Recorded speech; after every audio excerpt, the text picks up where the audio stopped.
Students, आज हम आपको एक्सप्लेन करेंगे संस्कृत व्याकरण। और संस्कृत व्याकरण में आज हम आपको समझाएंगे समास किसे कहते हैं और समास के कितने भेद हैं।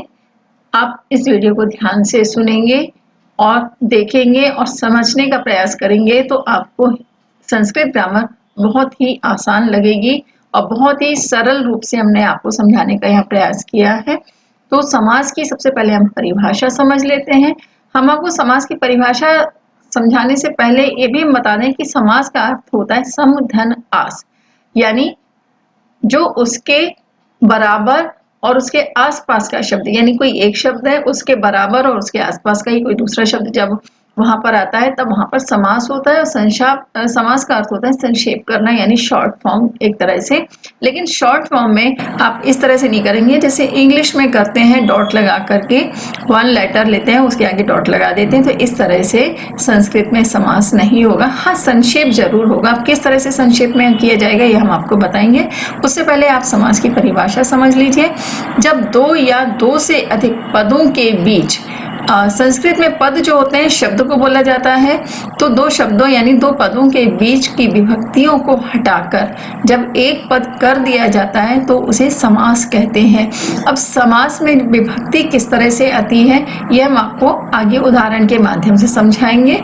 और अगर हम अर्थ समझने की कोशिश करें तो समास का अर्थ होता है संक्षेप, जैसा कि हमने आपको पहले ही बताया। संक्षेप करना यानी विभक्ति रहित, यानी बिना विभक्ति के अनेक पदों के समूह को समास कहते हैं, यानी विभक्ति जिसमें से हटा दी जाती है और अनेक शब्द जो होते हैं उन शब्दों को संक्षेप में कर दिया जाता है, शॉर्ट में कर दिया जाता है, वहां पर समासिक पद बन जाता है, उसे समास कहते हैं।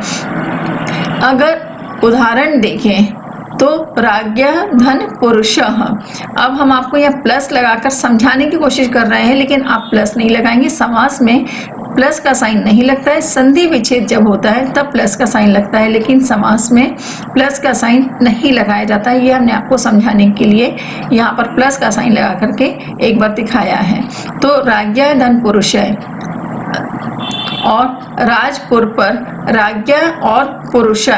अगर हम इसको देखेंगे जब समास, इसमें विभक्ति जो है कौन है, और राज्ञा और पुरुष है। अब दोनों पदों के बीच की विभक्तियां अगर हटा दी जाएं तो वो राजपुरुष हो जाएगा और राजपुरुष ये शब्द बन जाता है, यानी राजपुरुष समास जो है निष्पन्न शब्द कहलाता है।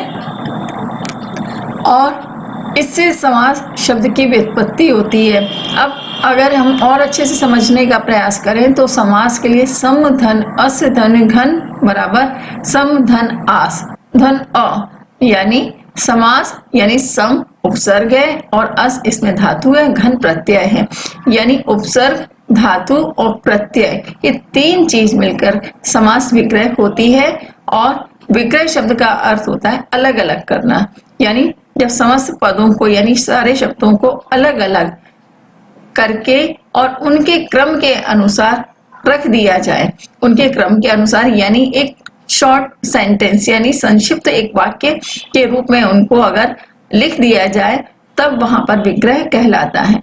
जैसे राजपुरुष है, इस पद को राज्ञः धन पुरुषः, तो इस रूप में अलग अलग दोनों को राज्ञ और पुरुष, तो ये राज्ञ यानी राजा यानी राज और पुरुष यानी राज पुरुष है, तो इन दोनों को अलग अलग करने के बाद उनको अलग रख दिया गया है, तो इसको हम विग्रह कहेंगे। अब समास के भेद कितने होते हैं, तो समास के मुख्य रूप से 6 भेद होते हैं। अव्ययी भाव समास, तत्पुरुष समास, कर्मधारय समास, द्विगु समास, बहुव्रीहि समास और द्वंद्व समास।